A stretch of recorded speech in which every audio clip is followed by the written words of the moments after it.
having some really good conversation. The energy is different when it's just black women, or no? Um, so I wanted to add some more. Look, I took a lot of notes. Okay, you ain't got to stay, but I'm gonna talk about them. So Lee Atwater was the American consultant that worked for Nixon, and he was born in 1951. He died in 1991. He invented the Southern Strategy. D.W. Griffin is an American filmmaker. He was born in 1875. He died in 1948. And he is best known for directing The Birth of a Nation. Okay. I just wanted to give you a little bit more information about those people. So we were talking about mandatory sentencing. Letitia brought up the mandatory sentencing that is going on in Little Rock. I have to take notes because my mind ain't good. And supporting the unaliving penalty. I don't know if you can say death. I just don't want to. I feel like it's already a sensitive subject, right? And I don't want to flag TikTok.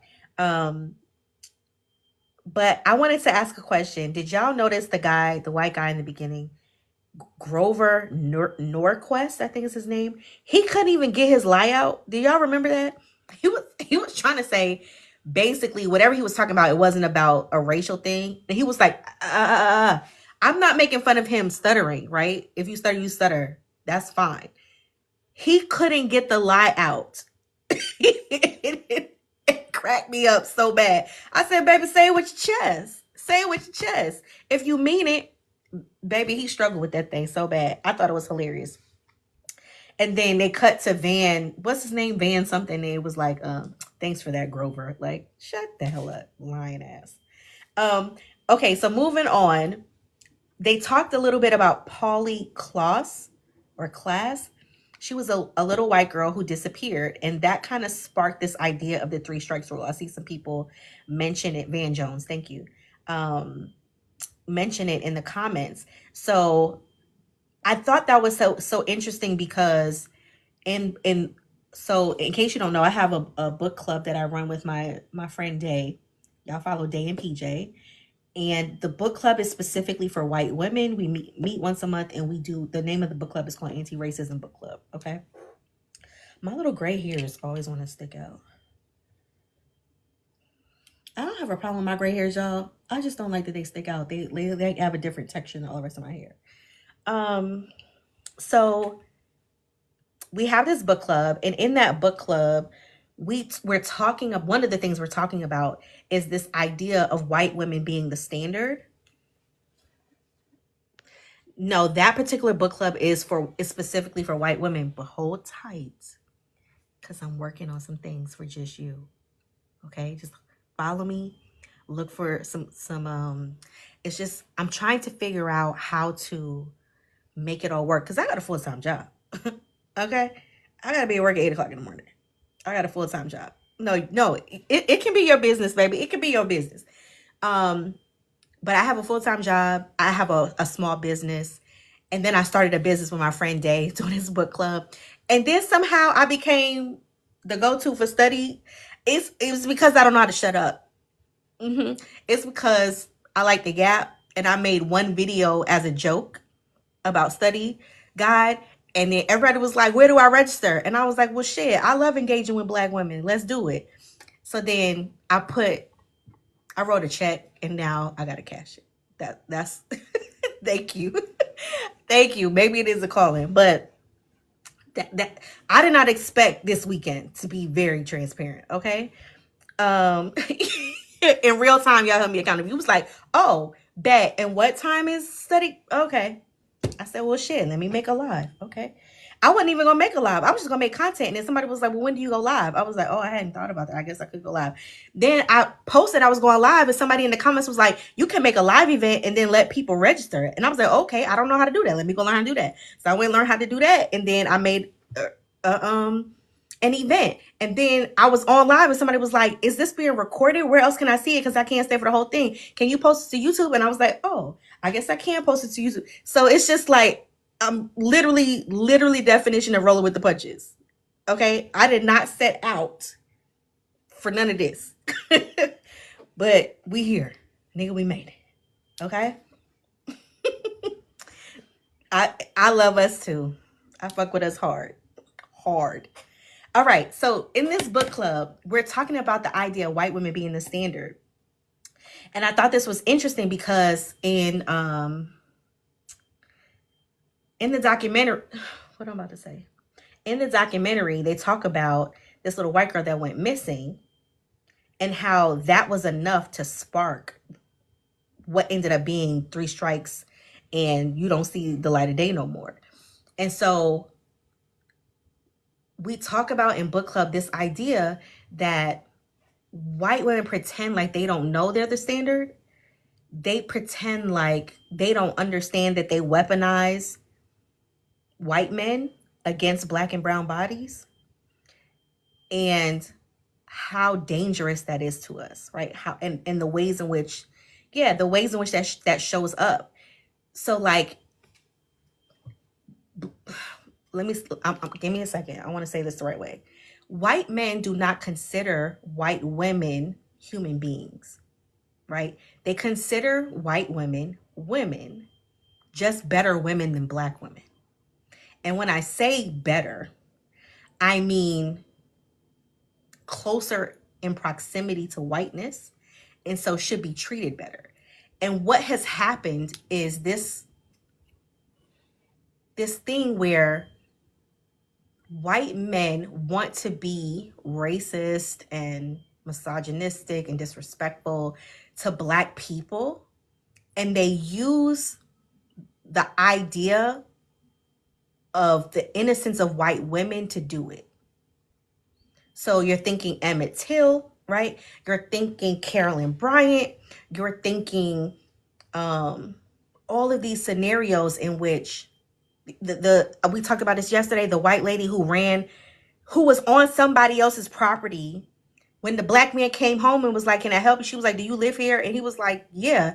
And she was like, I don't believe you. And she grabbed her kid and started running, screaming as if somebody was chasing her, and he was just coming home, right? The most dangerous place for black people to live is in the minds of white people. So Michelle Bishop, was it Michelle Bishop? Somebody else said Susan Smith. I don't know.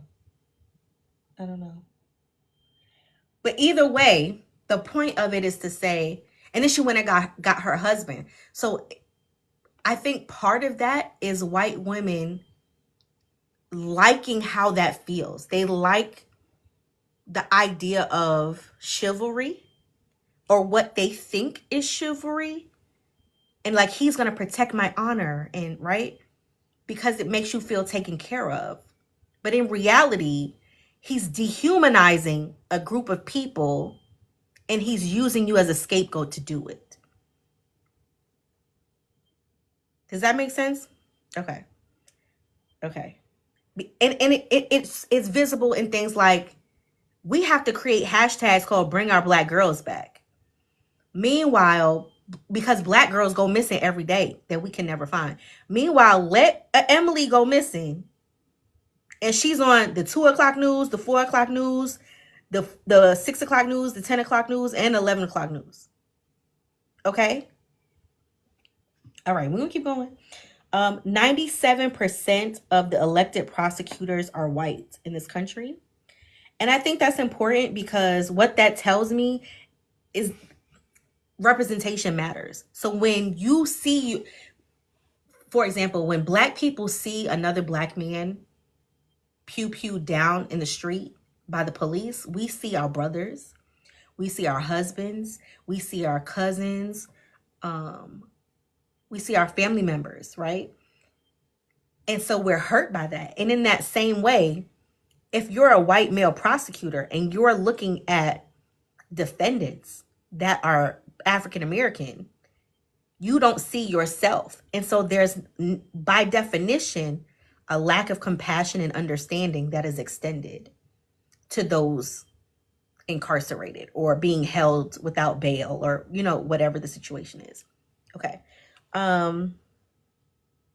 Also, they talk about the militarization of the police that happened around this 3-strike rule and Bill Clinton. And he eventually apologized for it, but like, that don't help my cousin in jail.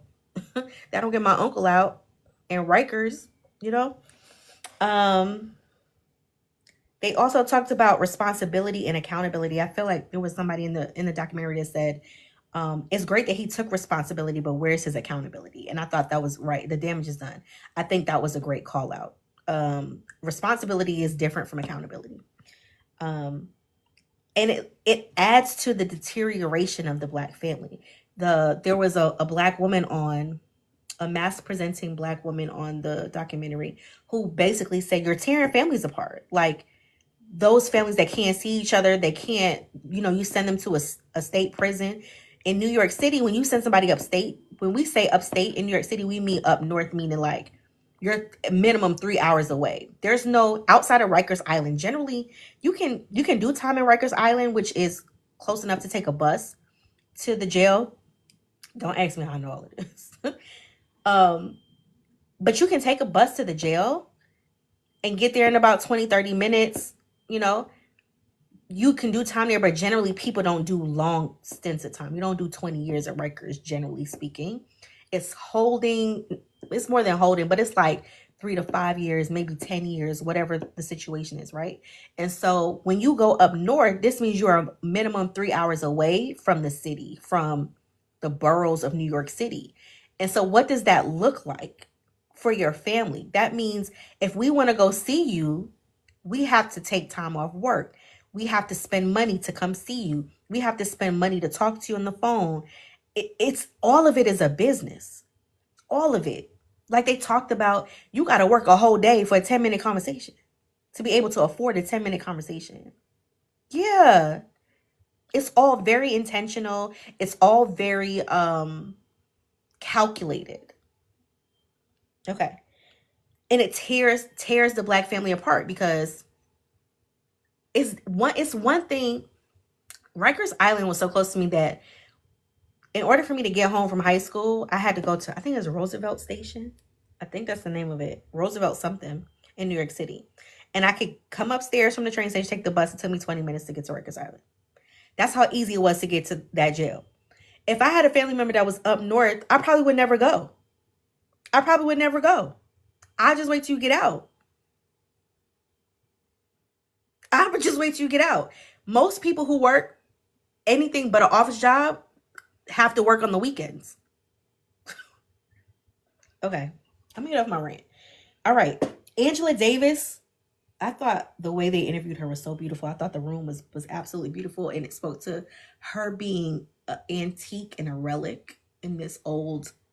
It looked like a dilapidated church. I don't know. I thought it was beautiful. Like I have a degree in visual communication. Okay, I like pretty things. Angela Davis, when they were interviewing her, she said, "What does it mean to be a criminal?" And I thought that was good night, Icy Nick. Oh, Nick. Good night, Nick. Um, she said, "What does it mean to be a criminal?" And I thought that was so interesting. In her interview, she's talking about why, like basically, why are you asking me about violence? Like I've grown up with violence. Like my dad had to have a gun. Oh Lord Jesus, that's my fault. My dad had to have a pew pew to keep us safe. Like my sister was friends with the girls from the four little girls that got kaboom in the church. Uh, That's all I know. What are you talking about? Like, it's so obvious that even the starting point of the conversation is so skewed that I don't even know that I could have a conversation with you and bring and align you to what I'm talking about. Because what do you mean? Okay. I got more notes, but let me see. Anybody else wanna talk? Nobody wanna talk? Y'all was all talkative the first night. Thank you, Monica. Have a good night. Oh, okay, Nick. Sorry. Nobody wants to talk. I mean, I love to talk. I'm a yapper. So there is no Blackboard discussion. This is the Blackboard discussion. Tonight's live Blackboard discussion. This is it. So yeah, we're gonna stick to black people. Thank you. I appreciate it. Okay, Aiden. No, we not crying tonight. I love you. We not crying tonight. I'll send you my phone number. We can cry on the phone together, okay? I'm reading the comments. I'm going to post the lives on YouTube. Bear with me. I'm so sick of this. A secret, I be pulling out my gray hairs when they stick out and don't do right. It's okay. Yeah, because also you like, and that's why I put a trigger warning on this, because I feel like the documentary itself is so triggering. The documentary itself is so triggering. The visuals, the strange fruit, it was a lot. It was a lot. It was a lot. How the new Riley bill made white women the standard. I never heard of the Riley bill, but I'm gonna write it down. I love learning, clearly. Yeah. I have this. So can I be honest with you? I didn't cry. And I didn't cry because I'm numb.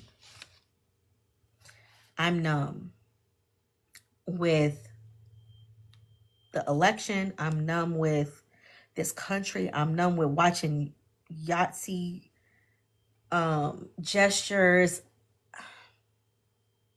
I know we as a people will survive. I know we will, because our ancestors have overcome so much more than this. So I know that's in our DNA, but it comes at such a cost. And to Ana's point yesterday, it's so goddamn exhausting. It's so goddamn exhausting. Specifically being a Black woman, feeling like you have to carry the world, because who else is going to do it? And so that's why I respect wholly the Black women who are like, all right, peace out. I'm done. I'm not engaged. Y'all have fun. Somebody tagged me in a post where somebody was asking for help, and the creator was like, oh, I'm sitting out, but here's Brandy. I was like, what the fuck? Not you offering up my goddamn services.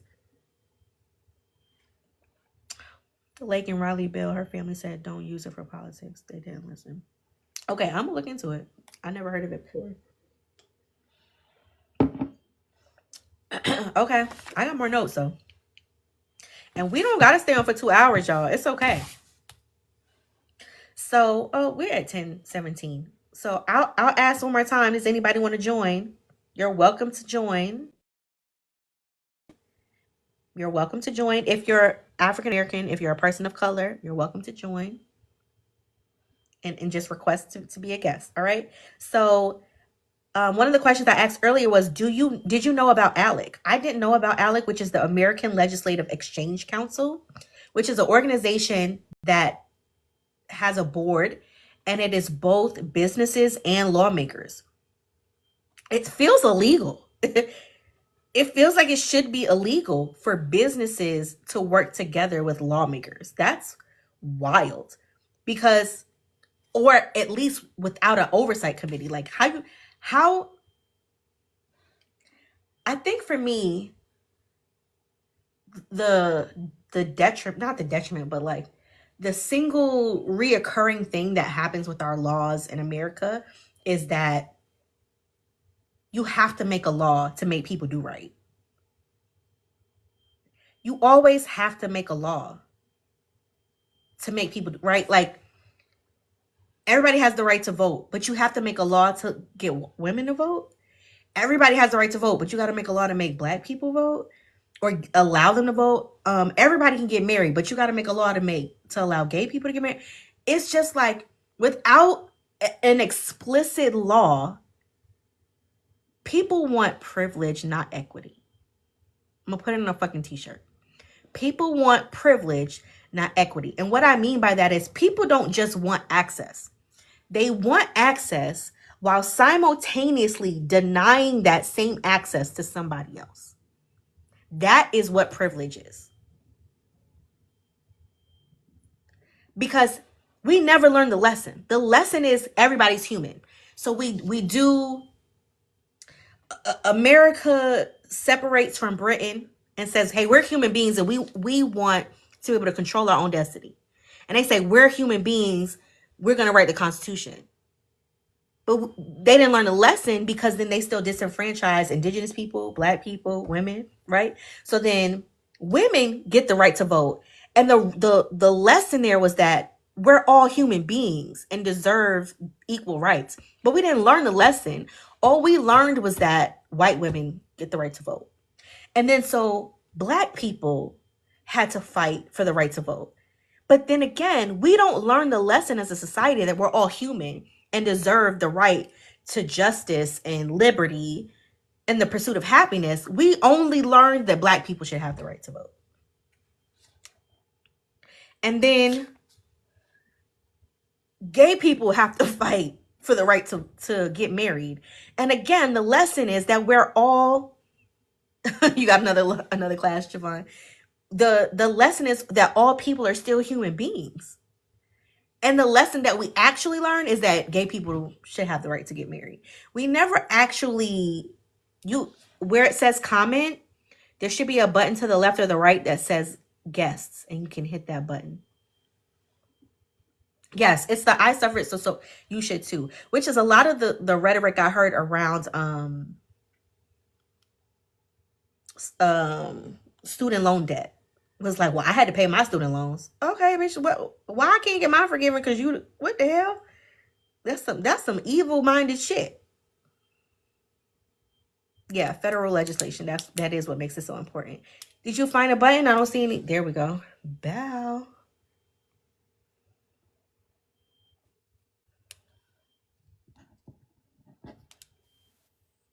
Hello? Hello? You can speak. You're unmuted.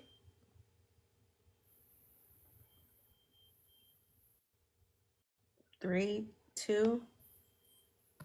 I can hear you moving. Are you going to speak? I'm sorry, I didn't mean to connect on here. Oh, okay. No worries. I'll disconnect you. All right. Do I have anybody else? Adrian?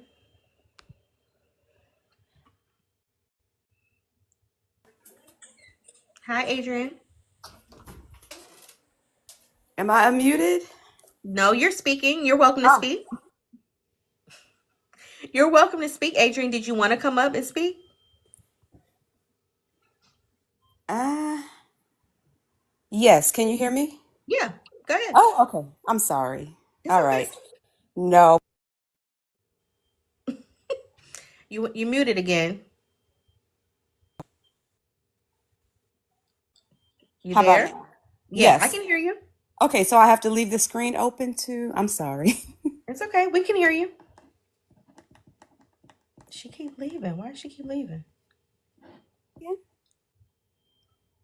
Hold on. I'm gonna have to hop back in. Let me fix my technical difficulties. Okay, no worries. All right.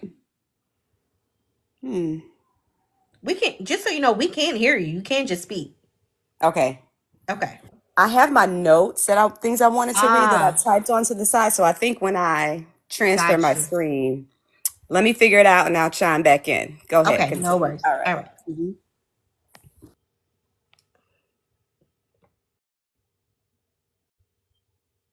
Hi, Aidna. Hello, sweetie. How you doing? I'm good. How are you? You doing better?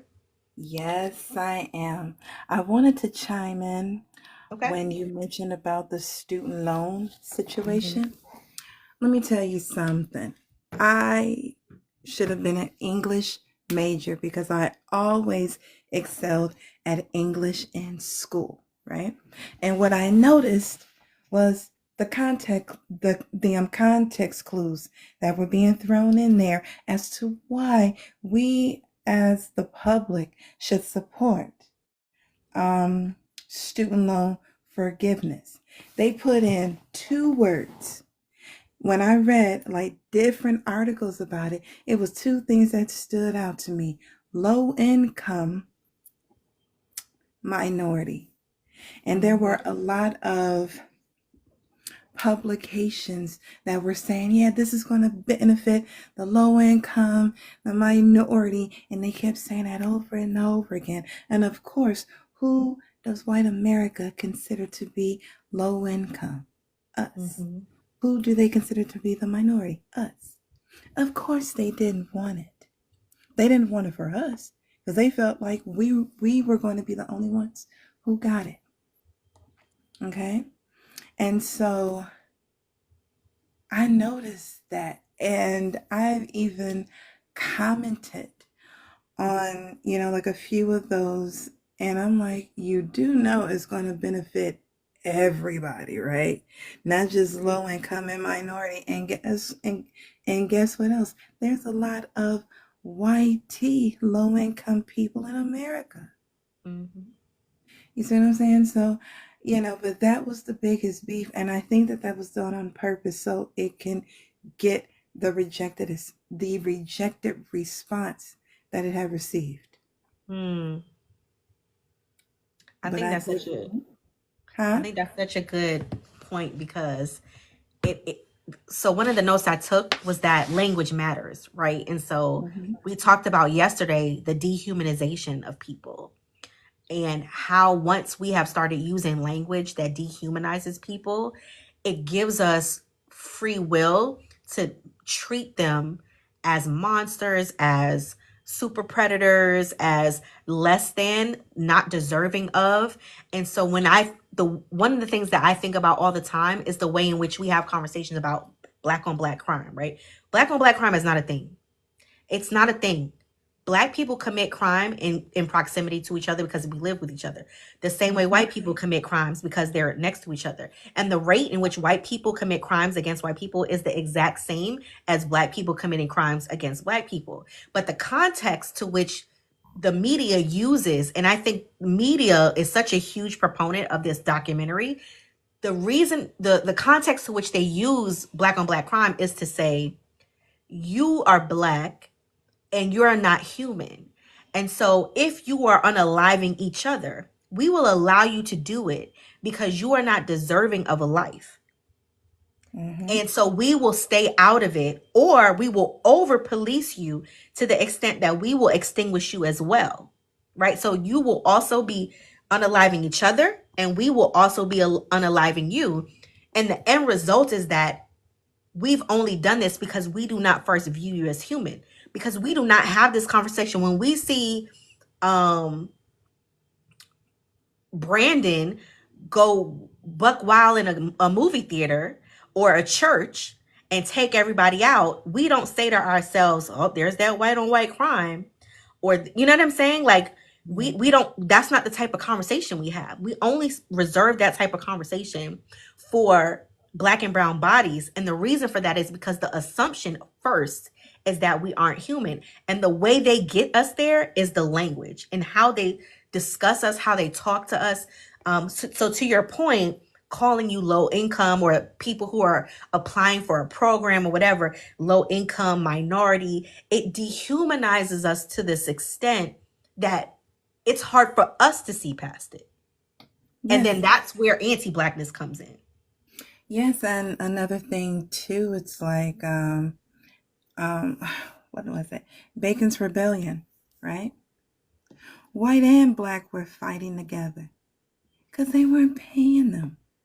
They Mm-hmm. were working hard, wasn't getting paid, and they said, "Ah, no, this can't go on," and they caused the ruckus, right? And the powers that be of the time said, "Oh, we can't have this happen."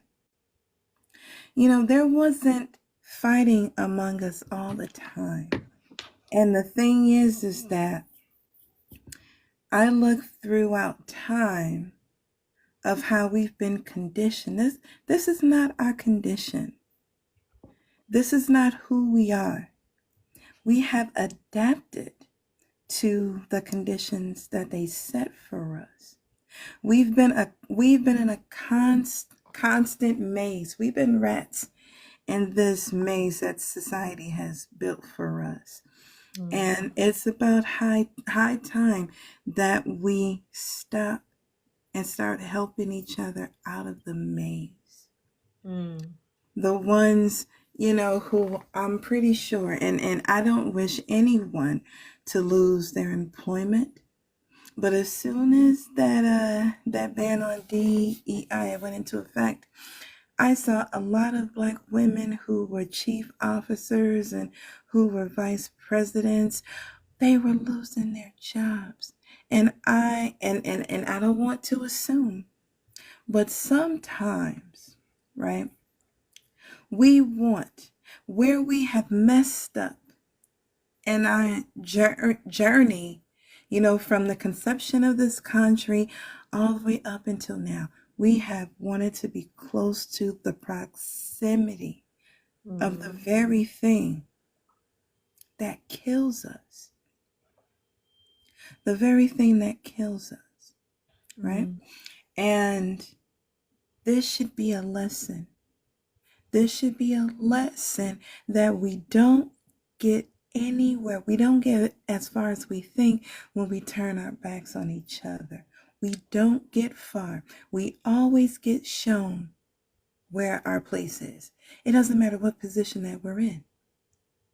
Like I said, they have set up the little kids' table for us, but they're at the big table, because you better understand me. I don't care if you are the vice president of whatever corporation. I don't care if you are the CEO of whatever bank or whatnot. There will always be conversations that we will never be privy to. We will never be privy to how they really feel about us. We will never be privy to how many times we've been, like you might have been calling uppity N-word with the hard ER. You'll never be privy to that, because right now you're serving them a purpose. And they cannot afford for you to get off the track of that purpose. So they give you a little bit more than others to show that you are favored. But you're not favored. You're being used. Yeah. And we are not mad enough, right? We are not mad enough. And when I had spoke last night about allowing them into our spaces, I'm not saying they can't come in, but right now our spaces need a deep clean and a deep reconstruction before we allow them anywhere near us, because there are some ground rules that need to be set. There have been no ground rules to be set. Case in point, I went to a PWI years ago, and it shocked me because the black dudes that dated the white girls, they were giving them N-word passes all day long. I didn't know it was a thing until I got to Indiana, because that's where I went to school. I didn't know it was a thing. And when I saw that, I let it be known. You say that around me, we're not cool. I'll drop you in the middle of this parking lot. I let it be known then. I don't do that. And we have given free rein to a people that shouldn't have had that close of access to us in the first place. We have given them way too much. And now in Brooklyn, it's so gentrified, and we're not even going to get on Harlem. It's so gentrified that they can call the police on you for doing something that you've been doing for the past 20 years. In your own hood. Yeah. In your own hood. Come on now. Now, and I'm not condoning. Now, I want to get on the celebrities too. They always get comfortable because they're given access to do things and to be a part of things. But when they're done using you, you become a Diddy. You become all these other folks that's getting named and caught up in things. They will always show you your place, and it doesn't matter how much money you have. And we need to really understand that. We need to understand it. Yeah. And move accordingly. Something I learned when I used to go to youth church, and this is not necessarily about being a Christian, but just more like the idea of it was, I used to have a youth pastor that said she felt like Black people, holy means set apart. That's the literal translation, right? It means set apart. And she always felt like Black people were holy in the sense that we were set apart, that there was just something about us that she couldn't necessarily put her finger on, that set us apart from the rest of the world, how the rest of the world shows up, what things mean to us, how we interconnect, how we communicate. Like there's just something, right, that's set apart. And what happens is that thing that we embody is attractive. It's attractive. And so it's why Brooklyn is the shit, and then all the white people want to move to Brooklyn. But then y'all turn it into something that is not us. It never was. And it never will be. And it never will be, right? Because you don't have the thing. Whatever it is, the set apartness, the magic, the je ne sais quoi, whatever it is, you just don't have it. And so it ends up being a bastardized version of, as soon as you see a white woman in a jogging suit running for no reason, the neighborhood is gone. It's a wrap. It's a wrap. And like when I speak of the black men, they have, like, we all have like that high level of trauma in our DNA. But it's something about them that they don't love. They don't love themselves. And they may say, well, you don't respect the black man, you don't submit to the black man. And the thing is that everybody using the word submit wrong. You say it's in the Bible. Yes, it is. But what else does it say? Okay?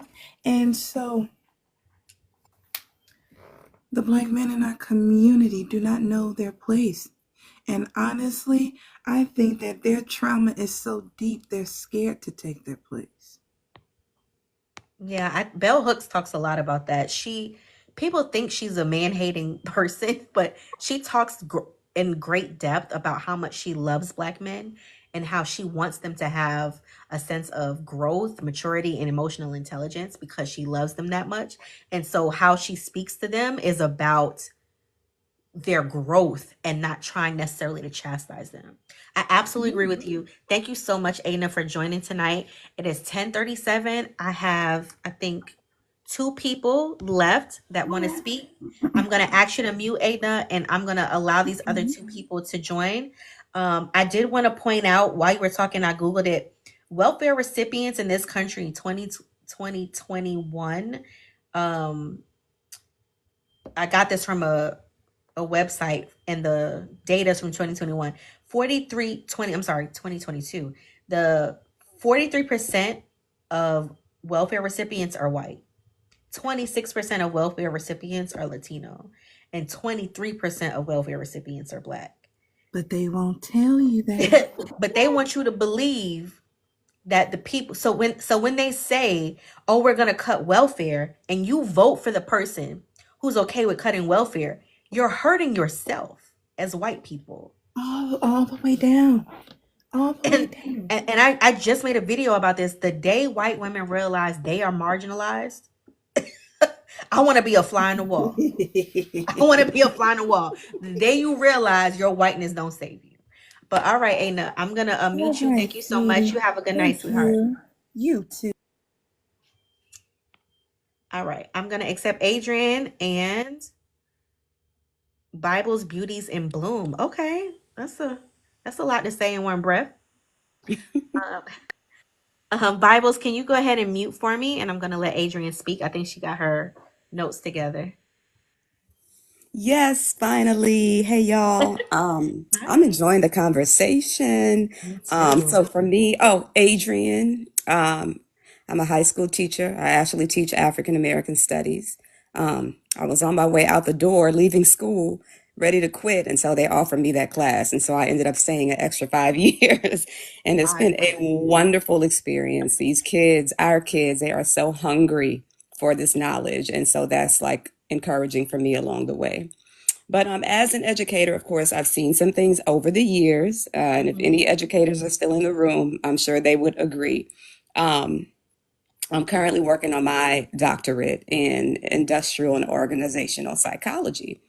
I started out working on school leadership, but I after my experiences as a Black woman who was a school leader. It was a very toxic environment. I was the only Black person on the leadership team, and that led me to IO psychology because I felt like I could make more of a difference as opposed to being a school principal because I feel like they are just puppets at times, especially if you work for a big district. But anyway, what I wanted to talk about really quick is the school to prison pipeline. And everything that we've been talking about reminds me of what I see in school every day. So essentially, for those that may not be familiar, the school to prison pipeline is basically a direct line from K-12 into the prison system for our youth. So it essentially pushes our kids, right out of the school, straight into the prison system. Essentially, schools, we know they work within a web of other societal institutions where the policies and practices funnel youth directly out of school into prison. And one of the most common complaints that I hear is about the language around how we discipline our students in schools. So, for example, you will hear phrases like zero tolerance policies, very strict zero tolerance policies, in school isolation, suspensions, which are things that sound like the prison industrial complex. So this is a desperate impact. These policies and rules impact our youth more than they do anybody else. And this is what is blamed for the high rates of discipline around racial minorities and why our kids end up in these systems. So anyway, I just wanted to say, we phrase these disciplinary actions in our schools. And when I first heard some of them, I was like floored because even the kids, when they talk about when they got suspended or if they have to go to an alternative school, the language around that is like, well, how many days you got? How much time you got? And so when I hear kids speaking like, more so adults speaking like that, I got to check it real quick because just the language I'm uncomfortable with, the way the kids have to walk down the hallway, like you say to this side, you say to this side, there's tape on the floor. The walls are very, that cement white walls. And it's a lot of schools that still look like that. And I've always taught in predominantly Black and brown schools. And so when I see that, it's just troubling because when I go across town, to do an observation at a non-Black school, it looks completely different than what we have in our schools. So if you spend any time in our schools at all, no matter what grade level, I've seen this in elementary, middle, high school, it is easy to see how many of our educational policies are a direct link to prison. And again, it really impacts our kids disproportionately. And so when I'm teaching this class, I actually show things like Roots, not the old one that we grew up on, but the 2016 version. I'll just show my kids so much stuff that I'm not supposed to be talking about that I could probably get fired for. Like I tell them anyway, I'm like, if I'm gonna go out of here, I'm gonna go out of here blazing. But just talk to your kids, you know what I'm saying? Because they are hungry, they are thirsty for this knowledge. I know that we think a lot of them don't care, but I think that with everything happening like it's happening now, like our kids are listening, they're paying attention. My students want to show me TikToks all the time like this, like, oh, look at this Black History page I found, Miss Poole. So they always want to show me something. So I just want to say our kids are hungry. If you are an educator, if you have any contact with youth, a youth minister, a parent, an auntie, talk to our kids because they're hungry for everything that we're talking about now. And so it just reminded me of the school to prison pipeline. I am going to go back and reread Michelle Alexander. I haven't read that since undergrad. But thanks for this session, and thanks for chiming me in. Of course. Thank you so much. I'm so glad you figured it out because I think you added a lot of value. I'm glad you figured out how to get your notes and to get off mute. Did I miss it? Did you mention what grade you teach?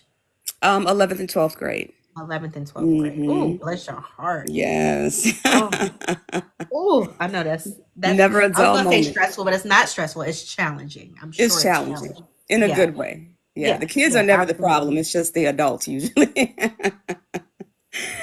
Well, thank you so much, Adrian. I really do appreciate you pointing this out because that was something I definitely missed. I am a granddaughter of a educator. My grandmother taught at Medgar Evers College in Brooklyn and a few other schools, community colleges in the area. But she was a Black Panther. She was a part of a lot of different things, which is why I grew up. I'm Black, y'all. She wasn't having it, right?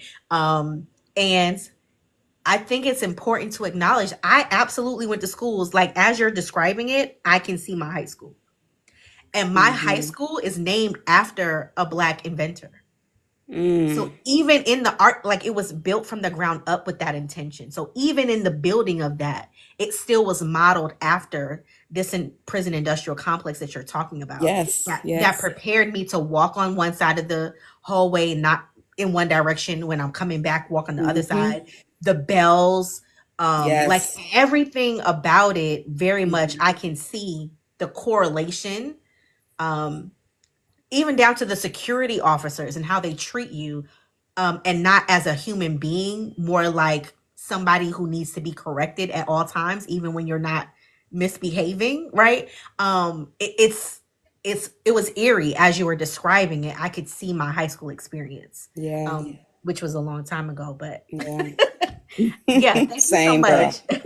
I appreciate you sharing. I hope you follow me so we can continue this conversation, because as long as Dr. Barlow is posting this content, baby, I'm going to be right here having these Yes, conversations. I'm following, girl. Thank you so much. Okay. Thank you. Have a good night. You too.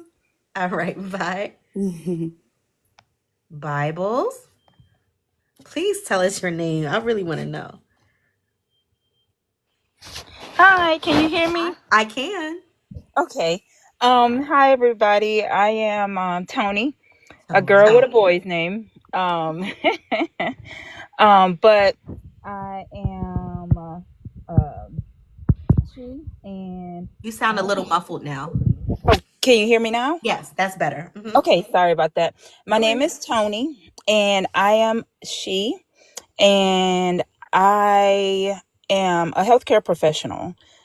So I would like to share a few things from that perspective Okay. in the healthcare arena. But I also, before I do that, want to say thank you for offering this, because, oh my goodness, all of you guys are absolutely amazing for offering your time to us. And man, it completely helped me like utilize TikTok in a much productive way, because I was getting sadder by the day. So thank you for that. I appreciate it. And I just want to give big hugs to all of the women in the group, and even the women that's not in the group. One thing that I think we should do more of as Black women is see a sister, say, I say, see a sister, show some love, find something about that Black woman that you can compliment her on. You can give her a hug if they, if other people are With willing to hug consent. her. Yes. But yeah, with consent. But just be intentional about sharing our love with each other, especially over the next 4 years, and beyond. But definitely be more intentional. I think that will help each and every one of us tremendously, because we don't know those little things can help uplift us and take us even further. And my heart just was so heavy listening to, I think it was Ada No. Adina.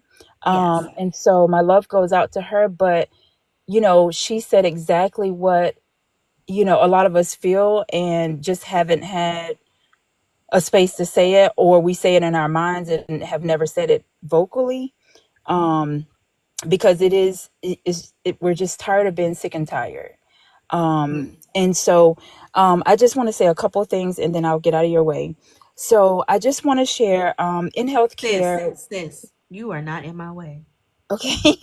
All right. Go um, ahead. We listening. but I just want to share in healthcare. I experienced this older white woman one time, lovely patient, and she said to me, honey, a mother gives her son his heart. And at the time, I had to say it over and over, to kind of grasp what she was saying, because at the time I didn't have a son at the time. So I didn't know exactly, what she was meaning. But once I had my son, I realized. And so I wanted to say, based off of a comment that was made yesterday about the moms, white moms, it's one of the things, if the white women are in here to learn, I would say, remember that a mother gives her son his heart.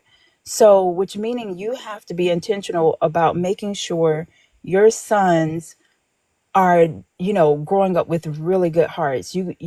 teach them how to love, teach them how to be, you know, really good people, honest people, kind-hearted, and loving all races of people. And it starts with you, because a lot of times as moms, we're with our kids a lot more than the dads. And you know, a mother gives her son his heart. So if we can be intentional about giving, you know, putting positivity and love and kindness, you know, pumping that into our kids' heart from youth on up, I think it'll make a greater difference, you know, as the kids grow up. And the reason I'll segue from that into what I have a son now, and one of the things that I make sure of is just that, trying to make sure I'm pouring into his heart good things, and how to treat people and how to love people and how to be kind. But not just that, don't allow anybody to run over you, but still see people for who they are, and until they show you otherwise. And one experience that I had in our neighborhood, one of our neighbors' kids came over and was playing soccer with my son in the front yard. And my son's been an avid soccer player for since he was about 3. And so he was playing the neighbor's kid, which was a white kid. And so they were playing, and they were playing this game to where you score, you know, and then I score, vice versa. But they were tallying up the points, you know, each other was tallying up the points. And so as I sat there and I watched, I said, okay, you know, this is beautiful, they're playing. But as I began to notice you know, my neighbor's kid, he started cheating my son out of points, like clear scoring that my son was doing. He was cheating him out of no, and, you know, and trying to get him to believe that his points were less than what he actually earned. And so I had to step in and I said, hey, you know, no, he actually, you know, has more points than you. I said, you got to quit taking his points. I said, that's not kind.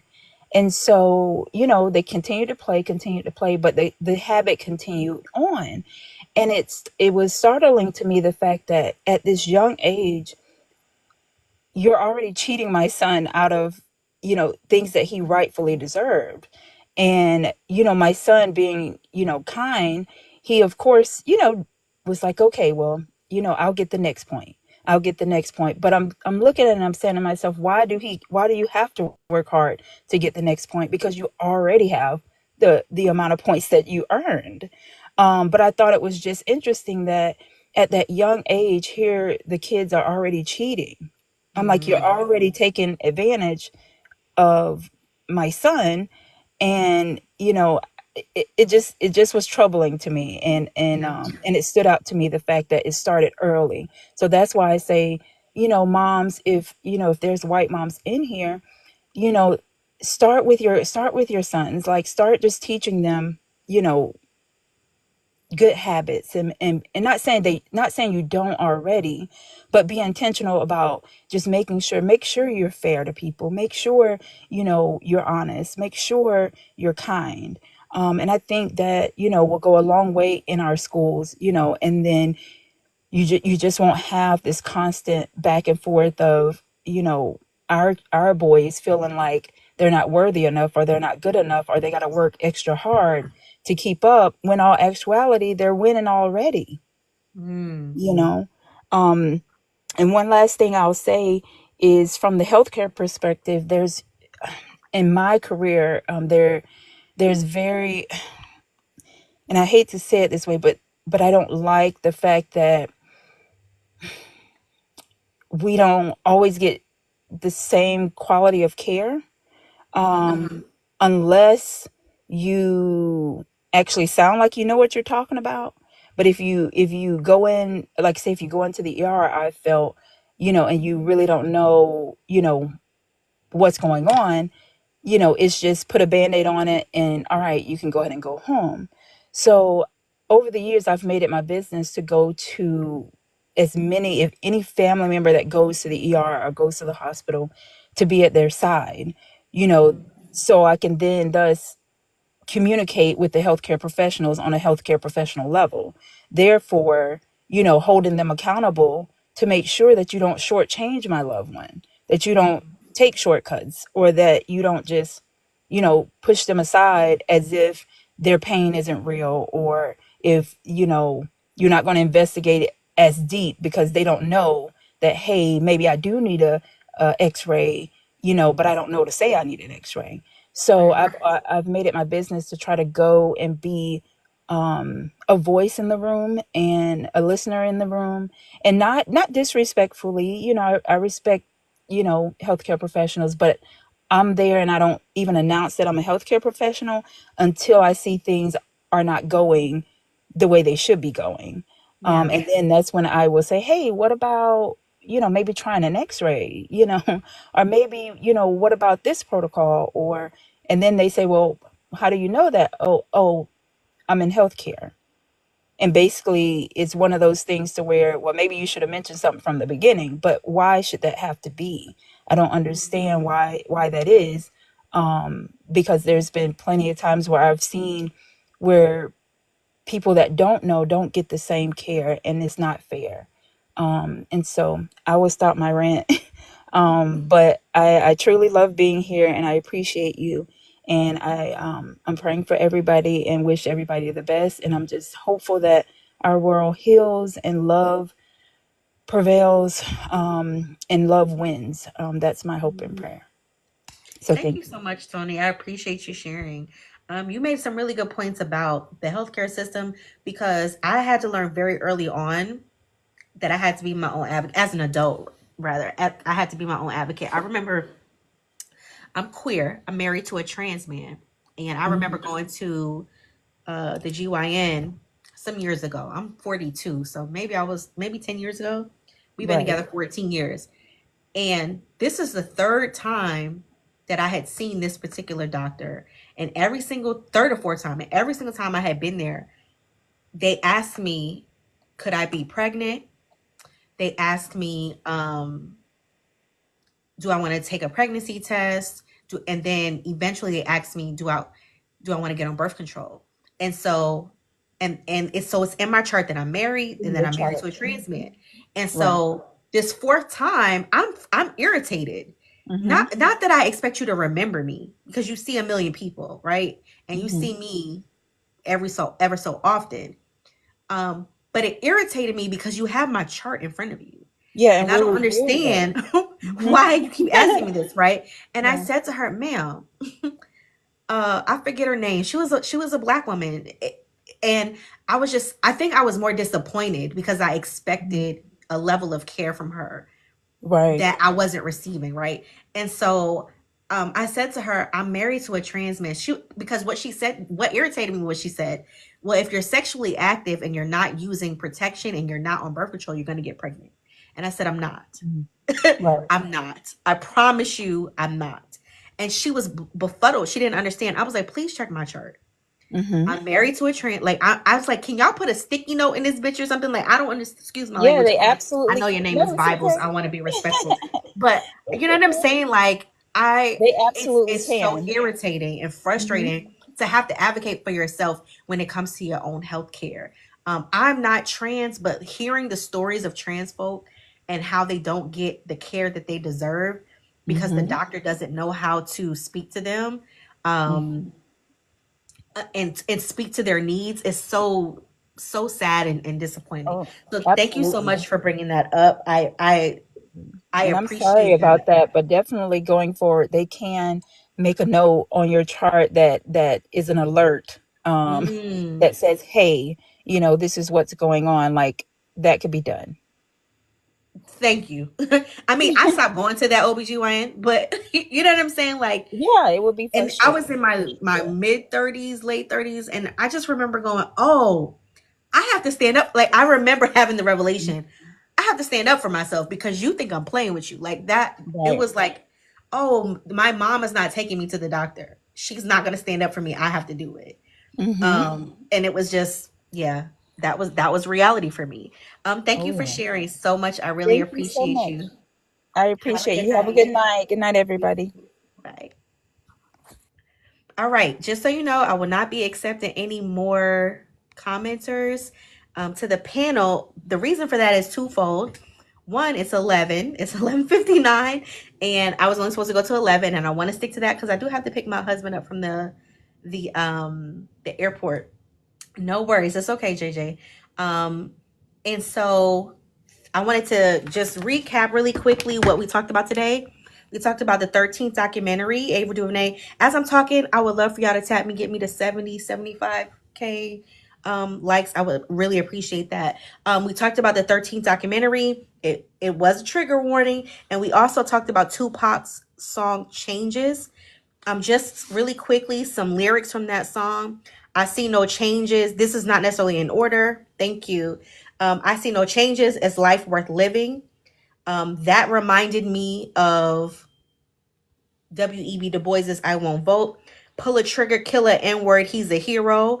That definitely reminded me of the documentary 13th, because it was this idea that putting Black and brown bodies in prisons is better for society than for us to be free. And Dr. Jelani Cobb spoke to this idea of changing the requirements for Black people, because what they really needed was Black and brown bodies to be at work, right? So they ended slavery, but then they figured out a way how to put us back in slavery. And side note, one of the ways they did this, I don't know if you've ever been to a business that had a sign that says no loitering.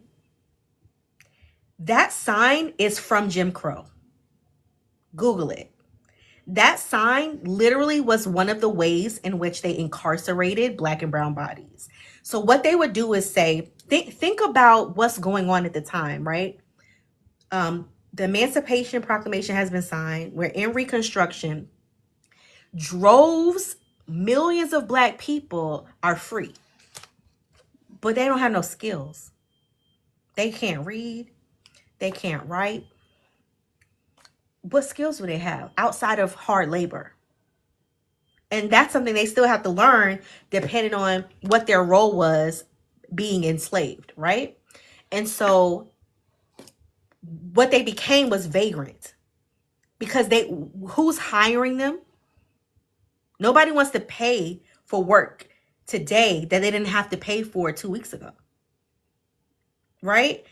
So you have Black men and women sitting around doing, not to say that they weren't working, but there was a lot of them and not a lot of work to do, right?